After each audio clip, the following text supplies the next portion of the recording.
Hi everyone, welcome to my channel sari Banerjee diaries. আজকের ভিডিওটা হচ্ছে একটা রিভিউ ভিডিও।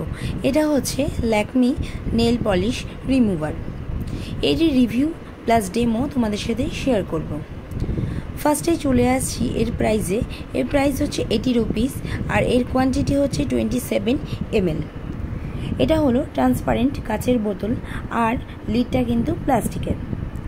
আর যে লিকুইড আছে সেটা কিন্তু পার্পল কালারের। এখন আমি তোমাদের এই প্রোডাক্টটা ডেমোটা দেখিয়ে দিচ্ছি। এই রকম একটা কটন নিয়েছি, এবার এর মধ্যে অল্প করে প্রোডাক্টটা নিয়ে নিচ্ছি আর দেখে নিই এবার রিমুভার দিয়ে নেল পলিশ ক্লিন হয় কিনা। এবারে প্রোডাক্টটা নেওয়ার পরে কিন্তু আটকে রাখতে হবে। আর হাতে যে নেল পলিশ লাগানো আছে সেটা কিন্তু ল্যাকমির নেল পলিশ।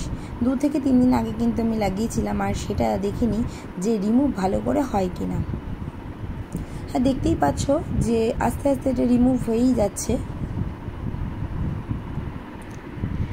নেলটা কিন্তু খুব ভালো করে ক্লিন হচ্ছে, বাট কালারটা কিন্তু স্প্রেড করে যাচ্ছে। তবে হাতে একটু সময় নিয়ে যদি ভালো করে নেলটা রিমুভ করা যায় তাহলে কিন্তু এই রকমভাবে কিন্তু কালারটা স্প্রেড করবে না। তবে যখন কালারটা স্প্রেড করে যাবে তোমরা কিন্তু কটনটা চেঞ্জ করে আর একটু প্রোডাক্ট নিয়ে তোমরা নেলটা ক্লিন করে নিতে পারো।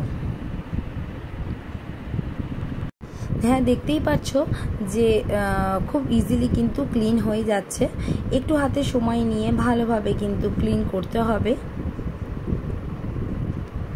খুব ভালো এই প্রোডাক্টটা, আমি অনেকবারই ইউজ করেছি, তাই এই রিভিউটা আমি তোমাদের সাথে আজকে শেয়ার করছি। নেল পলিশটা কিন্তু খুব ভালোভাবেই কিন্তু ক্লিন করা হয়ে গেছে, তোমরা দেখতে পাচ্ছ। সো এই প্রোডাক্টটা কিন্তু অ্যামেজিং একটা প্রোডাক্ট, আমি অনেকবারই ইউজ করে ফেলেছি অলরেডি। আর এখানে তোমরা দেখতেও পাচ্ছ যে আমি কিছুটা ইউজ করেছি, তাই একটু শেষও হয়ে গেছে। আর অ্যাফোর্ডেবল প্রাইসে খুব ভালো কিন্তু একটা নেল রিমুভার। আর এই রিমুভারের ব্যাকে লেখা আছে যে এটা হচ্ছে Lakme nail colour remover with vitamin E, dab on to cotton wool to wipe off nail colour thoroughly yet gently, keep away from heat and flame. এর মানে হিট অ্যান্ড ফ্লেমের থেকে এই প্রোডাক্টটাকে কিন্তু অবশ্যই দূরে রাখতে হবে। আর যেহেতু এই নেল রিমুভারে ভিটামিন ই আছে, সো এই ভিটামিন ই কিন্তু নেলকে নরিশ করে। So this is amazing nail colour remover. আর অবশ্যই তোমরা এটা ট্রাই করতে পারো। আর এটা যেহেতু কাচের বোতল, তো কেয়ারফুলি কিন্তু এটা তোমাদেরকে রাখতে হবে। যদি উঁচু কোনো জায়গায় রাখা হয় তাহলে কিন্তু পড়ে গিয়ে ভেঙে যেতে পারে।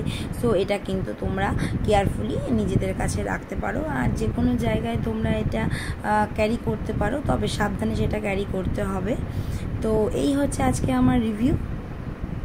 তো বন্ধুরা, আমার এই ভিডিওটা ভালো লাগলে অবশ্যই লাইক করো, শেয়ার করো, কমেন্ট করো আর সাবস্ক্রাইব করো আমার চ্যানেল শাড়ি ব্যানার্জি ডায়েরিজ। আমার চ্যানেলে আরও ভিডিও আছে, তোমরা দেখো আর আমাকে জানাও তোমাদের কেমন লাগলো।